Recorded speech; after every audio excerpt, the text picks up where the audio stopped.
First day of school. I can't even believe that we're into September.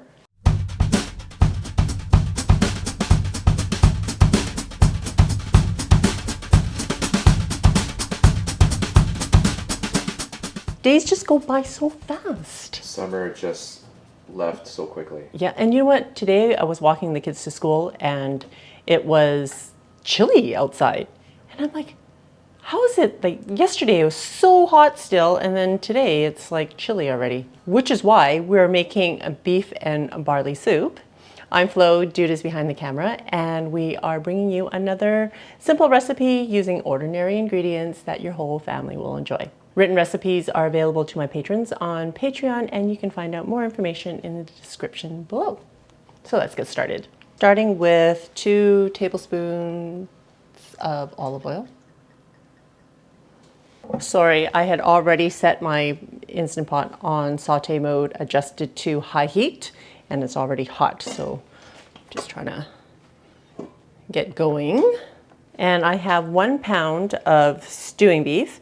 And normally I don't buy stew meat because I don't like that there's all different types of cuts in there. But today it was the least expensive item and I knew I was going to cut them down into little pieces. I have 1 pound of beef. I just cut them down into about 1-inch pieces. And I think I'm just going to shove them all in here. I just want to brown them a little bit just to add some extra flavor. And if you want your soup to be more thick, you could always flour the beef as well before putting it in, but I'm just gonna toss them all in like this. Okay, and seasoning with some salt and pepper.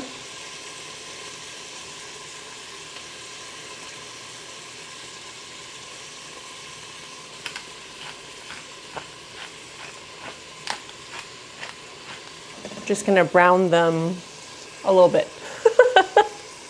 That's great. Well, they're too small to be like doing each piece by itself. And again, I just want to brown them a bit so that I can get more flavor in there. But even if you didn't want to brown them and you were in a hurry, you can just dump everything in. But it doesn't hurt to get that extra browning in there. Yep, to get that extra flavor. So you know how when I normally brown meat, I always tell you guys not to overcrowd because you want them to brown and not steam. So because I have so much meat in here, see how it's steaming and not really browning? So this is what you don't want, but I'm fine with this today. I'm just gonna take it out now and we'll get our, oh, you know what? I'm just gonna leave it in here because I haven't chopped up any of my vegetables. Did you see? Oh, yeah. Okay, so I'm just gonna let it cook and chop up my vegetables. Okay, starting off with an onion, 4 carrots, and 2 stalks of celery. I also have 2 pieces of garlic. Because we're cooking this soup for about 20 minutes in the Instant Pot, I am going to leave the vegetables fairly chunky and not too diced. So about 1-inch pieces for the celery, and about the same, or maybe a little bit smaller for the carrots. So do you all know that I have a second cookbook coming out? So the last couple of weeks, not weeks, several weeks, we've been working on the new cookbook that hopefully will get out in the next couple of weeks. The ebook is going to come out first and the paperback will come out soon after that. But paperback just needs a little bit more work.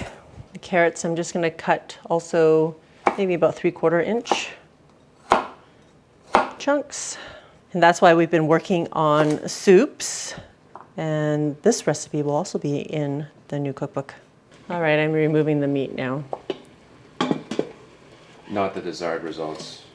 You know what? I just wanted to cook it up a little bit. I didn't expect it to release that much liquid, but look at all that liquid down there. I'm going to try to just get it to burn off while I chop up the rest of the vegetables so I can brown the veggies a That little is a bit. fair amount of liquid in there. It is.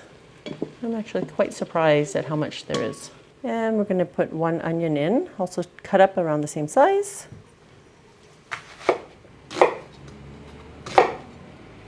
All right, I just let the liquid cook down, but look at all the little brown bits that's down there now. It'll be yummy. Okay, I'm adding another tablespoon of olive oil. And we're going to add our veggies.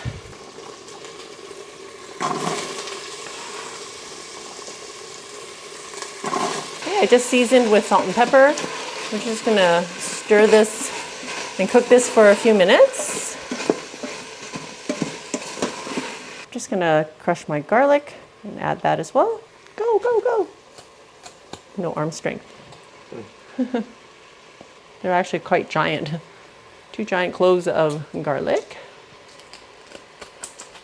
Sometimes people say to just brown the garlic and onion together, and I always find the garlic cooks so much faster and it ends up burning instead. So I like to add my garlic kind of near the end and just cook it for 30 seconds until it starts to become fragrant.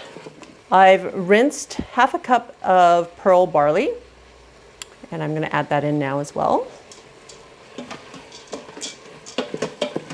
Using about a teaspoon of dried thyme.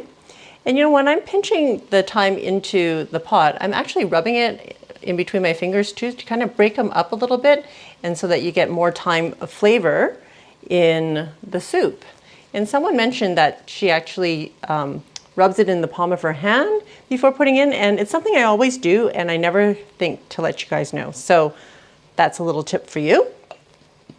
I'm also adding about 2 teaspoons of dried parsley. I've got 1 giant bay leaf, adding that. Let's just stir this up a little bit. Let's make sure that the bottom of the pot, that all the brown bits have been scraped up. Okay, my saute mode is off now. I'm going to add 2 tablespoons of tomato paste.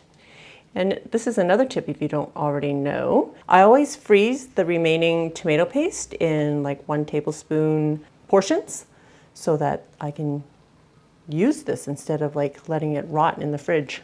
I mentioned it in this video along with some other tips. And I'm adding my beef back in along with any juices. And 6 cups of beef broth. I think that's a bit of a tongue twister. I know, I had to like, broth. I had to concentrate. Putting on the lid, locking it into place, making sure the sealing knob is on sealing.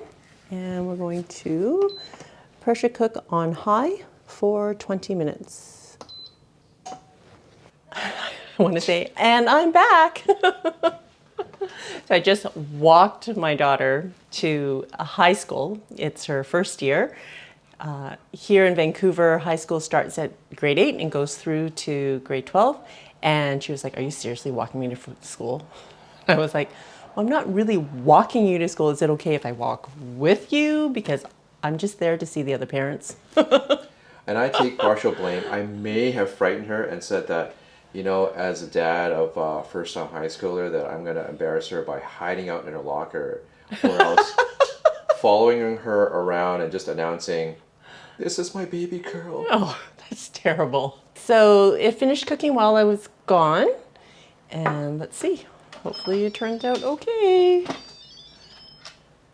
Oh, looks good. All right, it looks super good. Look at that. Lots of barley and meat and veggies. Too bad it's warm today. I know. I'm going to start sweating. It's starting to be, it's quite humid out now. Not like this morning when there was a chill in the air. Are you all ready for? The taste. Hey, how's it going? Good, how are you doing? Doing all right. It's first day of school, even though it's just an hour at school. And you go full force, full day after that. Yep. You know, this soup started to smell really good when you were browning the aromatics. And I think you had mentioned that it's probably because of the garlic that really the fragrance comes out strong. It was good. And we're just talking about the consistency of the soup. And I don't know whether the barley adds to the texture in terms of the thickness of the liquid itself. Do you think? I didn't want the liquid to be thick. I wanted it to be like more like a broth, and then the texture of the barley kind of separate, right? Like not melted into the soup, like say chicken and rice. Yeah. The rice tends to break up, and then it becomes more like a congee Right. if you leave it too long. I like that you maintain the vegetables at a certain texture. It's not mushy. That's just personal preference. If you like it mushy, Yep, just cut cook it them down longer. smaller and they'll be more tender. Oh my goodness, I should have You know, let the we cooled it down for a soup long time. stand for like an hour or something. This is a delicate operation here. I'm trying to hold on to the bowl and without burning my hands, but I can feel the heat emanating through You're such a the wuss. bowl. Has a good mouth feel. You like that phrase? Mouth feel. Mouth feel. Barley has give, but when you bite into it, you get into the barley grain. It's good. It's not like undercooked. No, not at all. It was not chewy. So let's get down into the beef. And that's always a hard thing with stewing meat is chewy, right? So here goes nothing. Soft, and just bite right through it. It's nice and tender. Awesome. And Yeah. I also under season so that you can always add more salt and pepper after. Does it need more seasoning? No, not for me. It's a nice delicate flavor with the richness of the beef and all that. I don't think I need it, but I might add a bit of ground black pepper to have a bit more heat. Of course. Aside from that, it's a really tasty soup. Awesome. Really great for the coming weather, fall, but today is a little bit warm, so I'll let the soup cool down a bit more.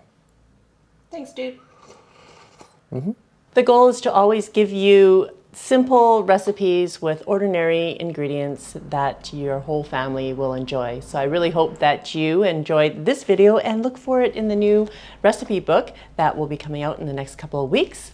And if you like this video, please give me a thumbs up, subscribe to my channel here, check out my other cookbook here, and more recipes off to the side. Till next time, be simple, ordinary, and joyful.